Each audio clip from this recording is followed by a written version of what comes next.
That's beautiful, fam. This is Derek RauKhu, and I wanted to talk about how to do Cowrie divination the Kemetic Shaman way. Now, first of all, Cowrie divination is a very old divination practice that's been used, adapted, and modified all throughout the continent of Africa. There are several variations of this divination system, but the most popular version that is practiced comes from the Yoruba people in present-day Nigeria. Now, before I explain what Cowrie divination is and how to do it, I had to do my own research about Cowrie divination and divination in general because, as most of you know, I was raised in an apostolic Pentecostal household where the Bible is considered the Word of God, and divination was considered to be soothsaying or fortune telling, which the church defined as the tool of the devil. So what I learned through research was that divination had been practiced all over the world for thousands of years because ever since human beings have realized that there is a physical and spiritual reality, they have sought ways to communicate with the other side. So I was always fascinated with divination, even if it was a negative portrayal of divination, as in the 1990 action horror film Predator 2, which featured Calvin Lockhart as the drug posse king, King Willie. For the record, a little movie trivia, Calvin Lockhart was the original Biggie Smalls in the classic film Let's Do It Again, but I digress. Anyway, Calvin Lockhart plays King Willie, who throws bones to determine his untimely fate. The whole thing was corny, but the divination part stuck out of my mind despite being told that divination was a tool of the devil. It was much later that I learned that the reason I was so fascinated with divination was because my incarnation in this lifetime was overseen by the Nechajehuti, who is the inventor and patron of mathematics, geometry, occult sciences, magic, divination, shamanism, writing, etc. So first, cowrie shells are the seashells of marine mollusks, or sea snails. They come in a variety of sizes and shapes, and certain cowrie shells were once upon a time used as a form of currency. The cowrie shell that is most used in divination is called Monetaria annulus. It typically is a seashell with a brown line encircling the back of it. To be respectful, the cowrie shell divination method that I first learned was from the Yoruba people called obi. It refers to the coconut rinds or coconut shells. However, alternatively, any object that has a head or tail can be used, including coins, because there's a lot of sources out there on the internet and they do not give credit where credit is due regarding this divination system. When possible, I will include the Yoruba term for the actual concept discussed to pay homage to those Yoruba ancestors who helped this divination system to survive in the Americas.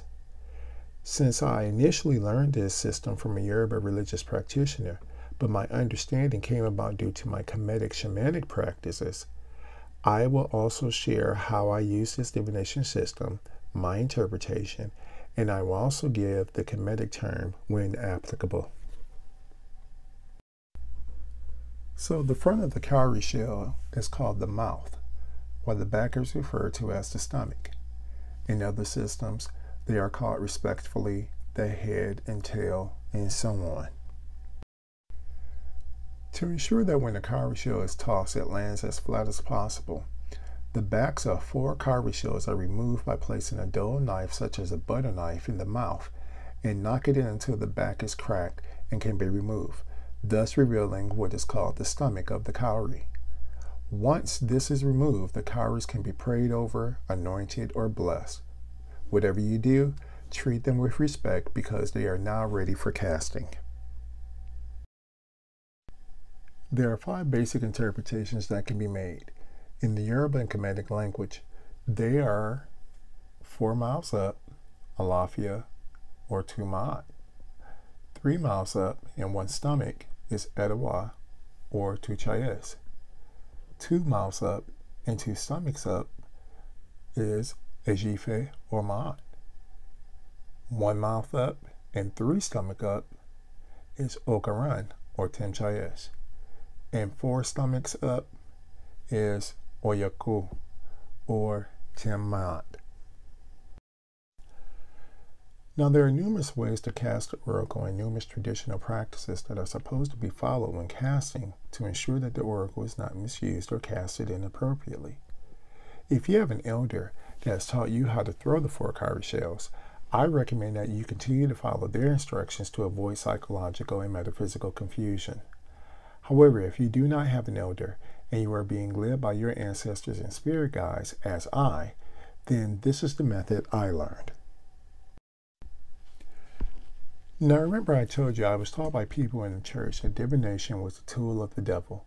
So the reason I learned from various sources on how to use this divination system was because my Christian upbringing taught me to steer away from it. But I was called to divination because, as I mentioned earlier, RauKhu, who is the patron of divination, governs my incarnation in this lifetime. So I was very confused about the matter until one day I learned that oracle systems are actually a form of communication between your 3 selves, superconscious, conscious, and subconscious, which are symbolized in the Kemetic tradition as Osir, Haru, and Set. You see, once it became clear that Ra is not a sun god, but the divine life force or divine energy, then, like most energy which has its high and low frequencies, it became apparent that these 3 Necharu symbolize states of awareness. Osir, symbolizing the highest of the raw frequency, manifests itself as our higher self. This means in divination, the Osir or Osirs gather information intuitively from the universe or spirits and communicates to us symbolically, allegorically, and metaphorically. Haru symbolizes our self or soul, and in the divination process is responsible for asking the question and making decisions that will determine and change the outcome of the reading. Set symbolizes the lowest of the raw energy and manifests itself within our being as our lower self or ego self. This means Set is responsible for governing our physical body and emotions. So in the divination process, it is the part of our being that oversees muscle strength, physical movement, the way the shells are released, and all the subconscious actions and behaviors regarding the process, so that the shells land in a meaningful pattern. What this means is that divination has nothing to do with foretelling the future. It is quite mathematical because it is based upon probability, which is the reason the Bible in some passages condemns the practice of divination from one perspective and condones it for those who understand it, such as in Leviticus 19:15-31, Ezekiel 21:26, Acts 2:23-36, and so on. Therefore, before you do a reading, to get yourself in the right frame of mind, as I've mentioned, there are numerous ways that this can be done, and if you were taught this divination system by an elder, they would have taught you their traditional way of opening the oracle.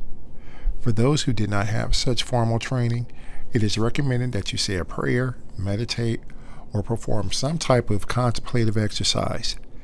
You can say a simple prayer to God and your ancestors, or pray to your higher self.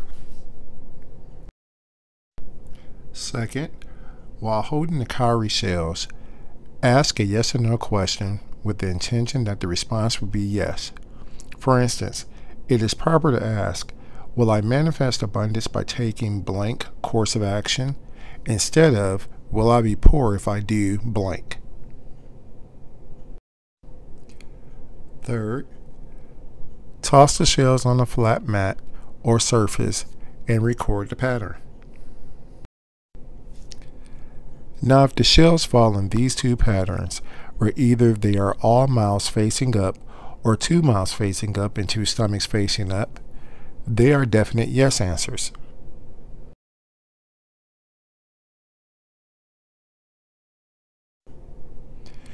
If the cowrie shells fall with 4 stomachs facing upward, this is a definite no response.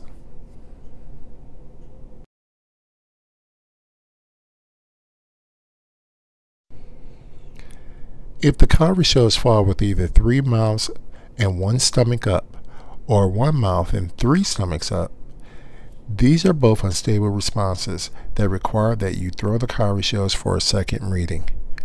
In this case, there is a bit of confusion, so there is not a clear response.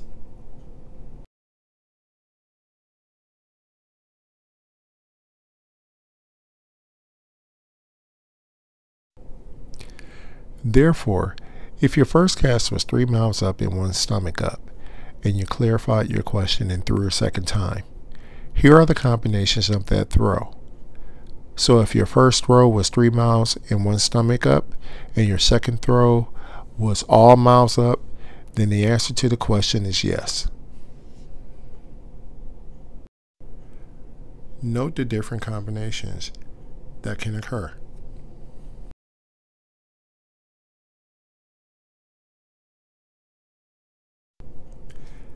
At the same time, if your first throw was 1 mouth up and 3 stomachs up, and you threw a second time, then here are the following combinations for those tosses.